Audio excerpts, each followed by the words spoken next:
ज्योति से बात नहीं करता, उसकी आई फोन कॉल नजरअंदाज करता। ज्योति को नितिन के बारे में कुछ बातें सुनने के लिए मिली, बस फिर क्या था। 3 तारीख का दिन, जगह गाजियाबाद का एक हाई प्रोफाइल होटल चैंपियन, जहां मनाया जा रहा था नितिन की दूसरी शादी का जश्न।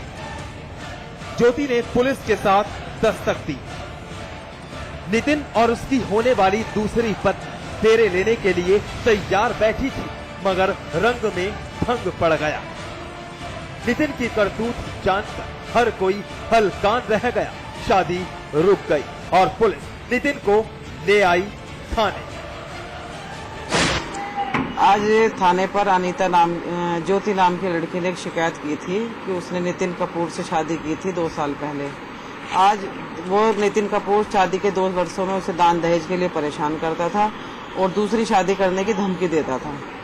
आज लड़का चैंपियन होटल में दूसरी शादी किसी अन्य लड़की के साथ कर रहा था, जिसको मौके पर जाकर रुकवाया गया और अभी जांच जारी है। ज्योति ने शादी के बाद की कुछ तस्वीरें और आर्य समाज मंदिर का वो सर्टिफिकेट सबूत के तौर पर पेश किया। साथ ही उसके परिवार ने भी गवाही दी। इन्होंने शादी करी थी आर्य समाज मंदिर में। मैंने इनको मना करा कि मत करो शादी, मत करो, तो ये नहीं माने। कह रहे नहीं दीदी मैं शादी करूंगा ज्योति से, नहीं तो मैं मर जाऊंगा जहर खा के। मैंने कि जब तेरे माँ बाप राजी नहीं है तो तू मत कर। कह रहे नहीं मेरे माँ बाप राजी हो जाएंगे जब मैं घर से बाहर रहूंगा तो वो अपना आप ही समझ लेंगे, मैं अकेला बेटा हूँ। आज ये हुआ था शादी करने जा रहा था ये दूसरी लड़की से, तो मतलब हमें मालूम पड़ा कि उसकी आज शादी है, तो फिर हम लोग आए यहाँ पर। फिलहाल पुलिस ने नितिन को हिरासत में लेकर तफ्तीश शुरू कर दी है। साथ ही ज्योति को इस बात का भी आश्वासन दिया गया है कि इंसाफ जरूर मिलेगा, मगर फिर भी नितिन की करतूत साबित कर दिया कि फरेब का जाल बुनकर जिस तरह एक लड़की की जिंदगी उसने तबाह की वो नाकाबिले माफी है। बदियुज़्ज़मा, गाजियाबाद, समाचार प्लस।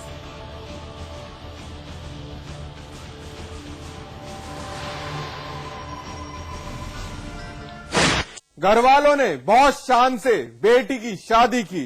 सोचा बेटी राज करेगी क्योंकि दामाद यूपी पुलिस का मुलाजिम था, लेकिन वक्त को कुछ और ही मंजूर था। लाडली तो हर पल जिंदगी को जहर की तरह पी रही थी और एक दिन उसी लाडली की मौत ने परिवार की चीख निकाल दी।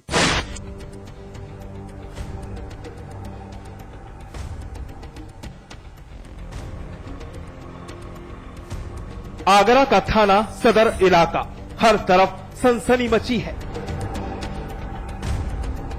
गली के इर्द गिर्द लोगों की चहलकदमी जारी है। इस दरमियान पुलिस के आला अधिकारियों ने भी दस्तक दी है। पुलिस को एक वारदात की इत्तला मिली है, जिसकी तफ्तीश के लिए खाकीधारी गली में दाखिल हो रहे हैं। चलिए कदमताल करती पुलिस के साथ हम भी मौकाए वारदात की तरफ रुख करें। एक किराए का मकान जिसमें यूपी पुलिस का कांस्टेबल मुकेश यादव रहता है। पुलिस घर में दाखिल हो रही है। अब जो मंजर आपकी नजरों से गुजरने वाला है वो आपके होश फाख्ता कर देगा। एक महिला की लाश फांसी के फंदे से झूल रही है। घर वालों का रो रो कर हाल बेहाल है। तस्वीर उसी गीता की है जिसकी मौत ने घर वालों की चीख निकाल दी। गीता की हत्या हुई है, यह अल्फाज हमारे नहीं बल्कि गीता का भाई खुद बयां कर रहा है। सुनिए जरा। वजह कुछ नहीं, ये मतलब इसकी डिमांड है पूरी न होने पर इसने इसका मतलब गला घोट कर या कैसे हुआ आत्महत्या की ना। 2 लड़कियां भी हैं, इसकी 2 बच्ची छोटी छोटी। बताइए ये अपने छोटे शिशु को छोड़ करके कभी माँ फांसी नहीं दे सकती है। परेशानी ये मारता था। हमारे पिताजी भाई 1-2 बार इसके पास आए, मतलब और इनके जो डिपार्ट के थे लोगों को बुला करके पंचायत करी। फिर इसने जंजीर मांगी वो भी दी, भैंस मांगी वो भी दी, जो कुछ मांगता रहा देते रहे। फिर इसकी डिमांड है कहाँ तक पूरी कर सके हम। साल 2010 मैनपुरी की रहने वाली गीता की शादी तय की गई। हैसियत के लिहाज से गीता के पिता ने शादी पर रुपया खर्च किया। लाडली गीता को वो सब कुछ दिया जिसकी उसे जरूरत थी। घर वाले काफी खुश थे कि बेटी राज करेगी और उसे कभी किसी चीज की कमी नहीं होगी, क्योंकि दामाद मुकेश यूपी पुलिस का एक मुलाजिम बतौर कांस्टेबल थाना सदर में तैनात था। लेकिन लाडली के सारे सपने कांच के टुकड़ों की तरह बिखर गए। गीता 2 बेटियों की मां बनी। पति ढाता था जुल्म, दहेज की मांग, एक बेटे की चाहत और नतीजा एक जिंदगी हलाक। गीता की मौत की खबर सुनते ही पुलिस ने मौके पर दस्तक दी, शव को अपने कब्जे में लिया और पोस्टमार्टम के लिए भेज दिया। पत्नी के बारे में सूचना मिली कि उन्होंने फांसी लगा लिया है सुबह 6 बजे के लगभग। बॉडी का पोस्टमार्टम कराया जा रहा है, जैसा भी जांच में आएगा वैसी कार्रवाई की जाएगी। नहीं, फरार भी नहीं है, ऐसा तो नहीं है। प्रथम दृष्टया क्या लगता है आपको ये? पोस्टमार्टम के बाद स्पष्ट हुआ। मजिस्ट्रेट महोदय भी आए थे और पीएम के बाद ही साफ हो पाएगी। नहीं, घर वाले आरोप लगा रहे हैं कि इसकी हत्या की गई है दहेज को लेकर। हाँ, तो अगर वो लिख के देंगे तो हम लोग बताइए FIR दर्ज करेंगे इसमें और उसकी विवेचना जो भी बात सही होगी वो होगा। आरोपी कांस्टेबल मुकेश को हिरासत में लिया गया है। गीता की मौत पुलिस के लिए किसी सरदर्द से कम नहीं, क्योंकि जब तक पोस्टमार्टम रिपोर्ट नहीं आ जाती तब तक ये कहना मुश्किल होगा कि आखिर किन हालातों में गीता की मौत हुई। अगर वाकई गीता की हत्या हुई है तो उसकी वजह क्या दहेज है या फिर उसने खुदकुशी की है या फिर उस पर किसी तरह का कोई दबाव था। फिलहाल ये सारे पहलू जांच का विषय है। शिव चौहान, आगरा, समाचार प्लस। इलाहाबाद का राजापुर इलाका, एक घर की दहलीज पर किसी शख्स ने दस्तक दी।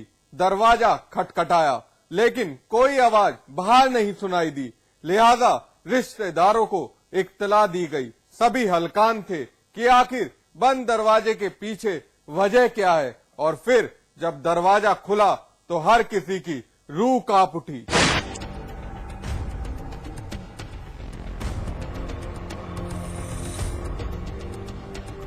हलकान पुलिस इलाके के भीतर दाखिल हो रही है। Forensic team, dog squad team सभी साथ है। हर तरफ कोहराम मचा है। स्थानीय लोगों का हुजूम इस मकान के बाहर उमड़ा है। समझ नहीं आ रहा कि आखिर किस वजह ने लोगों की नजरों को बेसब्र कर दिया। पुलिस इस घर में दाखिल हो चुकी है। इस मकान का दूसरा फ्लोर, यहाँ भी पुलिस मौजूद है। अब जरा इसे भी देखिए। चादर से लिपटा शव बाहर निकाला जा रहा है।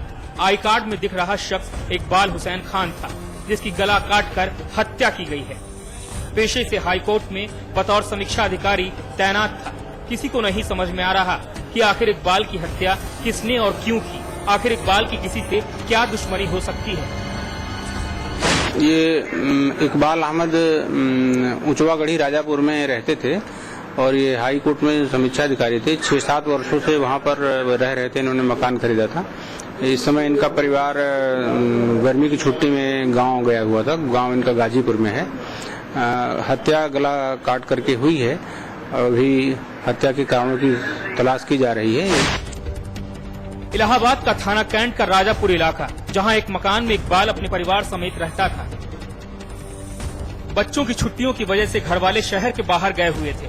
इकबाल की मौत की खबर तो उस वक्त लगी जब सुबह के वक्त दूध वाले ने घर की दहलीज पर दस्तक दी। कई मर्तबा इकबाल को आवाज लगाई गई, लेकिन इकबाल ने कोई जवाब नहीं दिया। लिहाजा दूध वाले ने इकबाल के रिश्तेदारों को इत्तला दी। आनन फानन में मौके पर पहुंचे रिश्तेदारों ने घर का दरवाजा तोड़ दिया और जब अंदर का मंजर देखा तो हर किसी की रूह कांप उठी। खून से लथपथ इकबाल की लाश बेड पर पड़ी थी। गले पर धारदार हथियार से वार किया गया था। फिलहाल पुलिस ने शव को बरामद कर पोस्टमार्टम के लिए भेज दिया है और सुराग और सबूत की बिना पर इस केस की तफ्तीश में जुटी हुई है।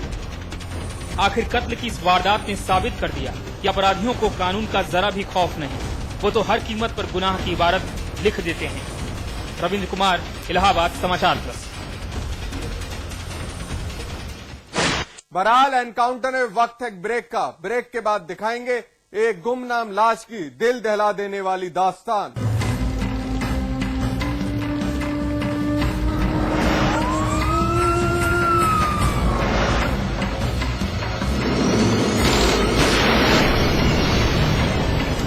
कंस्ट्रक्शन प्रस्तुत करते हैं आपके शहर लखनऊ में फैजाबाद रोड पर संपूर्ण आवासीय योजना बीबीडी ग्रीन सिटी। निर्माण कार्य तीव्र प्रगति पर। आज ही संपर्क करें। किसी को गले लगाओ, किसी से आंख मिलाओ, रहो हमेशा पास पास।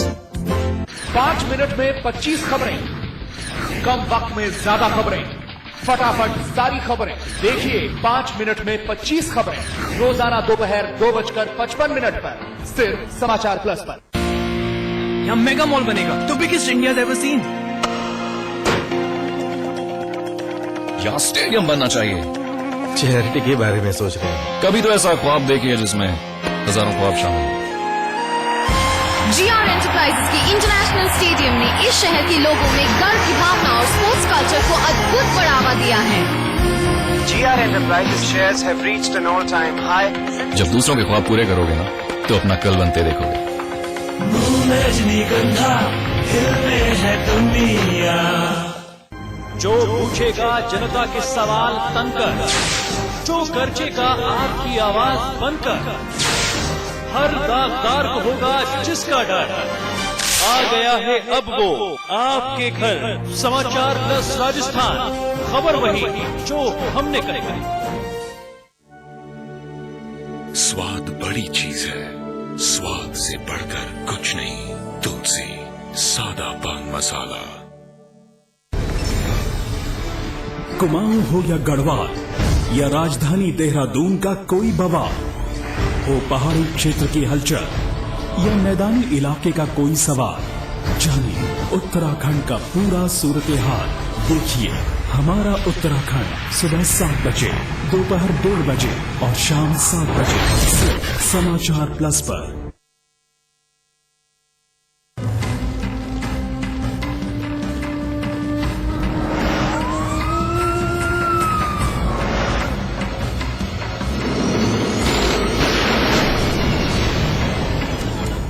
एक लाश बरामद हुई है। शरीर पर चोट के कई निशान हैं। शिनाख्त अभी तक हुई नहीं। पुलिस के लिए पहली चुनौती पहचान और फिर कातिल की तलाश करना है।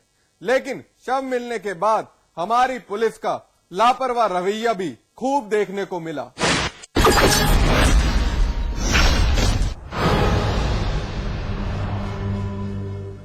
हर राहगीर की रफ्तार थम गई है। जिसे देखो वही इस नहर की तरफ बढ़ रहा है। पुलिस को भी इत्तला दी गई है। लोगों की नजरें नहर की तरफ गढ़ी हुई हैं। सवाल यही है कि आखिर क्या देख लिया लोगों ने। अब जरा इस नहर पर गौर करिए।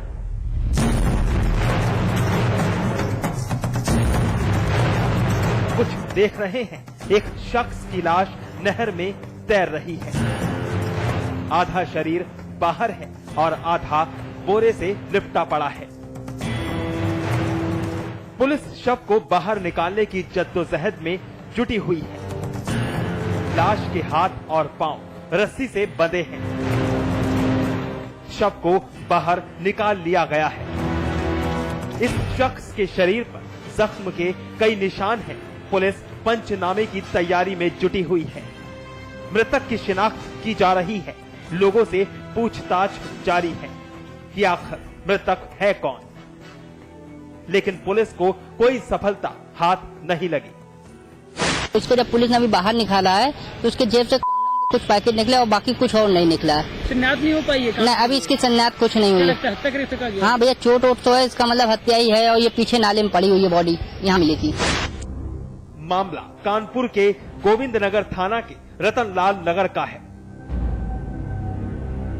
रतनलाल नगर में से गुजरने वाली नहर पर नजर पड़ते ही हर शख्स सन रह गया। करीब जाकर देखा तो एक लाश नहर के बीचों बीच तैर रही थी। देखते ही देखते खबर जंगल की आग की तरह फैल गई। इलाके के लोगों ने गोविंद नगर थाने को इत्तला दी लेकिन गोविंदनगर पुलिस ने कोई सुध नहीं ली। काफी देर तक बर्रा थाना और गोविंदनगर थाने के दरमियान मामला सीमा विवाद में उलझा रहा। खैर, बात जब सीओ के कान तक गई, तब कहीं जाकर गोविंदनगर पुलिस